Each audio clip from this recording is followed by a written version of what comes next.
So in this 20 minutes, I'm going to condense the better part of 2 chapters of theory that underlie the Black-Scholes-Merton, a very restrictive model. In particular, this idea that the model assumes that log returns are approximately normally distributed, which is consistent with a model that the future stock prices are log normal. Returns are normal, prices are log normal. I'm going to show you exactly what that means and then finish by computing a confidence interval around the future stock price.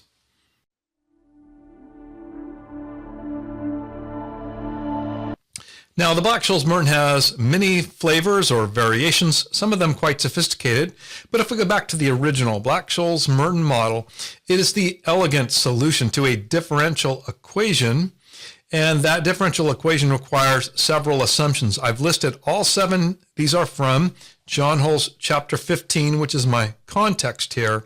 And you might agree with me that collectively these are very restrictive set of assumptions. So this is in contrast to the binomial option pricing model that I've covered in previous videos in this playlist, where that was a very intuitive process of building a tree, a map, if you like, of potential future stock prices. That's an intuitive exercise. And it's also flexible. We were allowed to build in features like, can the option be exercised early? It's easy to design those features into the binomial tree. So the binomial tree is not only intuitive, but flexible. Well, the Black-Scholes-Merton is not intuitive really to most users. It's more of a black box, pun intended, but also it's not flexible. A restrictive set of assumptions that when we break some of these, we really don't necessarily get the right answer. Now, I'm not going to go through all 7 because some of them will be familiar if you study capital markets theory, things like this assumption here of no friction. We do want to note that we're going to be in continuous time as opposed to that binomial, which were discrete steps. So as part of the stochastic calculus and the differential equation that's so elegant, there is an assumption here of continuous time. But I'm just going to highlight 2 because the first one is the topic of the rest of this video, and I think this first assumption out of all 7 is probably more important than all the others in terms of practical importance, but also if you're studying for a financial exam. And you can see what it says. It says that the stock price follows a log normal process with, let's say, expected return denoted mu as usual. A mean or expected return is often denoted mu, and constant sigma, well, you know what sigma is. That's standard deviation or volatility. So this first assumption has 2 important parts. Well, maybe 3. First is, it's very important. We know this is confusing to new learners. We are talking about the price, not the return. It's the price that follows a log normal process or follows a log normal distribution. It's not the return. And second, notice we have constant, or Hull's gone out of his way here to note that it's a constant volatility. We know in practice volatility is not constant. It jumps around, is varying by time. Not all models require constant volatility, for example, GARCH. However, the Black-Scholes-Merton does assume constant volatility. So right away with there, we know that's probably unrealistic. And then this assumption here is fairly draconian. Does the stock price really follow a log normal process? Okay, so that's the first one. The second one, 1, 2, 3. The fourth assumption, notice I put in brackets. That's because although this is the original set, we can dispense with this one almost immediately, right? Using a rule that serves us well throughout option pricing models, and that is that the dividend generally subtracts from the stock price, deducts its value. I've covered the intuition of that previously in the video, won't go over that now. And we're going to be in continuous time, so naturally we're going to prefer a continuous dividend yield as usual, denoted small q. And once we have that, it's generally going to be a subtraction in the Black-Scholes-Merton, and then we've handled it. So we really don't need this. And then, so you could say we have 6 assumptions instead of 7 if you like. I think most of us view this set as essentially similar to the original set of Black-Scholes-Merton, but it's safe to say the Black-Scholes-Merton easily handles European options with on a dividend paying stock. Okay, so then this workbook can be downloaded as usual, and then I'll just take a closer look, but I won't go too deep on the log normal, what Hull calls that log normal property of prices. And in fact, the previous chapter, 14, the whole chapter is devoted to the Brownian motion, or geometric Brownian motion, GBM, as a Wiener process and the theory of the Wiener process. So I'm just going to give you real summary highlights here. What we have here as part of this log normal property assumption that, in essence, assumes a geometric Brownian motion for the stock price, the dynamics of the stock price. There is an assumption about the dynamics of the stock price in this model, is that this return over a short period of time, remember dealing with continuous space, this return here, delta S over S, you notice that that's a percentage, but we can look at this discretely, but remember we're going to be in continuous time, is approximately normal, right? That's the notation for a normal distribution. Expected return over short intervals with variance here. For FRM candidates, CFA candidates too, this shouldn't be too surprising. Square root rule, right? It assumes IID, independent and identically distributed. But if we have that IID assumption, that's the necessary assumption. It's another assumption built in the model that volatility scales with the square root of time. Put another way, variance scales linearly, directly with time. So we shouldn't be too surprised to see that variance just multiplies by the time interval here over very short intervals. Now notice right here, we have the natural log of the ratio here. This could be called a wealth ratio. This could be today's stock price over yesterday's stock price. But here in the theory of the model, it's actually very short periods of time. And hopefully this is familiar as the continuously compounded return, right? That's the return that has that time additive properties, very elegant to us. We could also call it the log return. And so notice the important thing about this is it's not the price. This is the return. And the return is approximately normally distributed, right? So that's the key thing to keep in mind. It's that the returns, aka log returns, are normally distributed. Therefore, what that means is that the prices are log normally distributed. Returns normal, prices log normal, right? So that this S sub 0, the initial stock price in the denominator here, it comes out as a subtraction, can go right into the inside the form, the expression here for the normal variable. And what we have then is the natural log of the stock price is approximately normal, right? So that's very important there. That's not the stock price. It's the natural log of the future stock price. Stock price at the horizon here could be 1 year or 6 months. It's that natural log that is approximately normal. And so by definition of the log properties, what that means is that the stock price itself as the price is has a log normal distribution.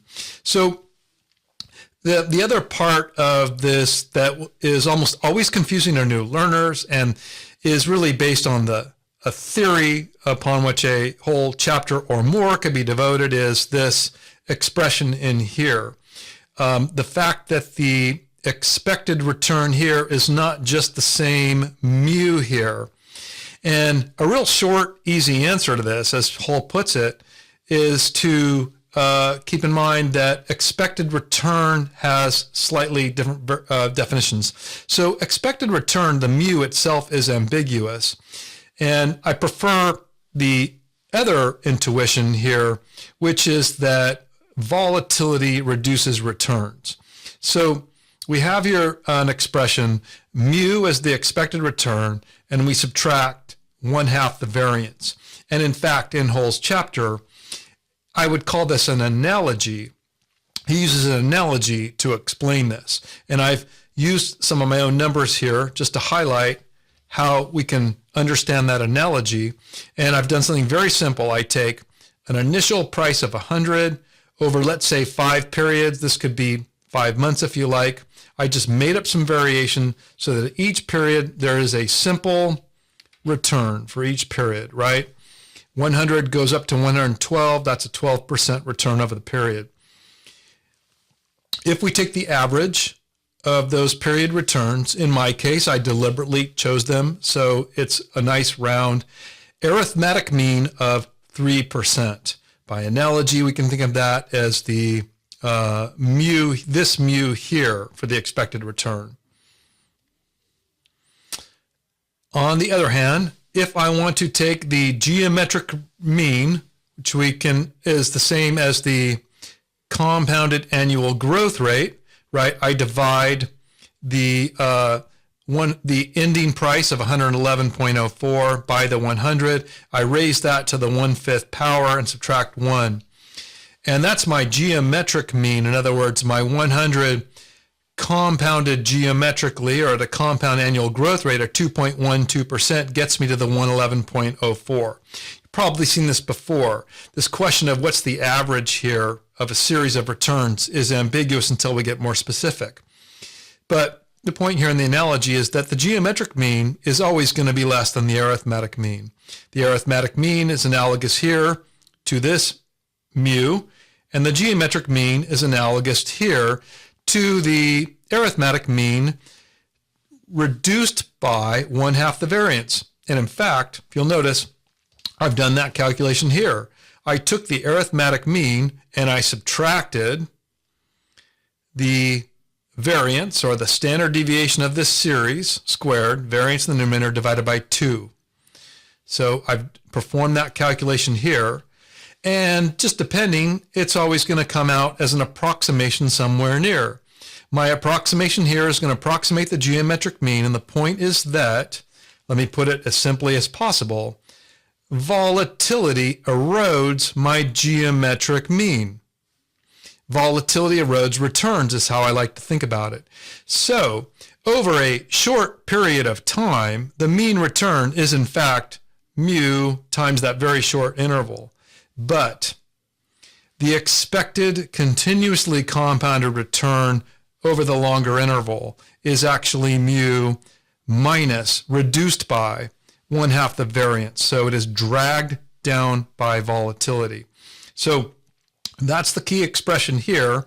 And then on the next page, I only have 2 more in this video. I just want to drive home this log normal property. And remember, what we've said is that the log return, right, or the continuously compounded return, is approximately normal. I'll use shorthand notation there.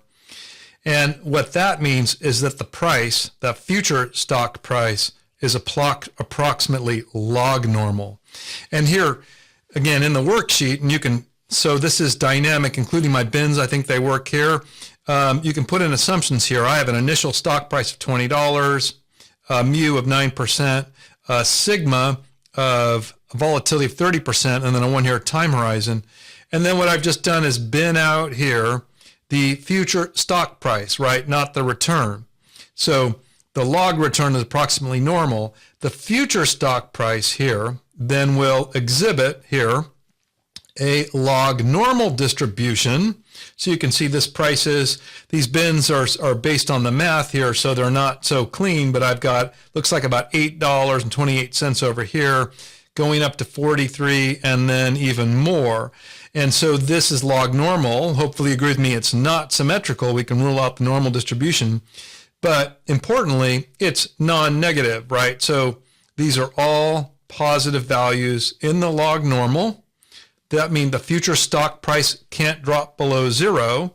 So that intuition of a log normal price is starting to make sense. And then also it has positive skew. Off the sheet here, I calculated the skew because the skew of a log normal distribution is not hard to calculate, and it's about 0.95 above 0. So we have positive skew. The log normal will never be negative, and also the mean is going to be greater than the median. So another interesting fact about this future stock price. So again, when we go to talk about what's the predicted future stock price under this model, well, we probably need to be more specific, because maybe I'm just making this up. Maybe the median is somewhere close to the mode, but we know the mean is going to be further off to the right. So are we talking about the mean, or are we talking about the median in this log normal property of the stock price? Okay, so final sheet, final of 4 in this workbook. And now I just replicate John Hull's example 15.1. Because if you really want to solidify your understanding of this log normal property, I would recommend going through this exercise, and then he's also got, like we do, have some practice questions that apply it with other assumptions. So this is a way to really understand all of this theory of the log normal property. And what we have here is just the solution to the question, what is a confidence interval around the future stock price? And even before we go to do it, knowing that the log normal property implies, and here I've gone ahead and have the plot under these assumptions of this log normal. It looks symmetrical, but it's not. Knowing the log normal property, we are not going to expect, right, a symmetrical confidence interval. So I'm using John Hull's example 15.1. Initial price is $40. Expected return is 16%. As usual, assumptions are in per annum terms. Volatility or standard deviation 20%. So I get this question a lot, right? When we see the 20%, we want to assume per annum unless otherwise specified. This is not there's no reason to expect this to be daily or monthly. We should expect per annum, and we do the conversion. And now we're going to construct the 95% confidence interval. The confidence interval is a two-sided interval, so we want the two-tailed deviate, and that's going to be 1.96. If you memorize some of the critical z values, you probably memorized 1.96 is the two-sided z associated with 95% confidence, and I have a function in there for that. And then John Hull is in this example, it's projecting out a confidence interval 6 months in the future, or half a year. Now I have here, not part of the necessary solution, but here's my plot of the future stock price of that log normal. And the mean of that, the median of this is 42. I can't exactly place it, 42, but then you'll notice the mean of this log normal future price distribution is slightly to the right of this, slightly higher, 43.3. But for the confidence interval, right here, I've just applied what's inside this normal variable for the log of the stock price, right? The log of the stock price has the normal property. And so you can see natural log of the $40 plus my 16% minus 1/2 the 20% squared, and it's just scaled by time. So that gives me not a number that's easy to intuitively understand, because it's the natural log of the future stock price of $3.76. My variance is very easy, right? Per that square root rule, volatility scales with the square root of time, so variance scales with time, simply multiplies the variance, volatility squared, by time to give me the variance of that normal variable. And then the only thing I need to do is compute the confidence interval. So at the lower side, I'm just now applying the familiar pattern of confidence intervals, right? Confidence intervals are expected value plus or minus sigma, the standard deviation, which in practice is usually a standard error, same thing. Standard error is a standard deviation, multiplied, scaled. We scale the standard deviation by the z value that's a function of our confidence. In this case, 95% or 5%, right? That's how we get confidence intervals. That's the pattern that we use throughout. And so you can see here, that's all we do here. Take the mean of that log of price, add here 1.96 standard deviations. Standard deviations would be the square root of this value. That's our lower. Oh, and I have just noticed that I've got these backwards from the labels, so I'm going to change that real quick. I'm going to make that the minus and make that the plus. So I have lower and upper. And so that's the lower of the log variable, so that to get back to my stock prices, all I need to do is exponentiate these values here. So just take e raised to this value, and similarly for the upper. And these match the solution in John Hall for his exercise 15.1. We get then a lower bound on that confidence interval of 32.51. I think that's somewhere right about here. And an upper bound on that confidence interval of 56.61. I think that's somewhere right about there. So that's the confidence interval for the future stock price, 95% of the area under that curve. And I also just noticed that even my label here is off by 1. So these are swapped. And that should be G7 and G8. And I think then I've fixed it. And so that's the confidence interval. And if you can download the worksheet, take a closer look at that. But that is my attempt to cover the log normal property of the stock price. And then in the next video, I'll show you my Black-Scholes option pricing calculator. Thank you. If you like this video, subscribe to the channel.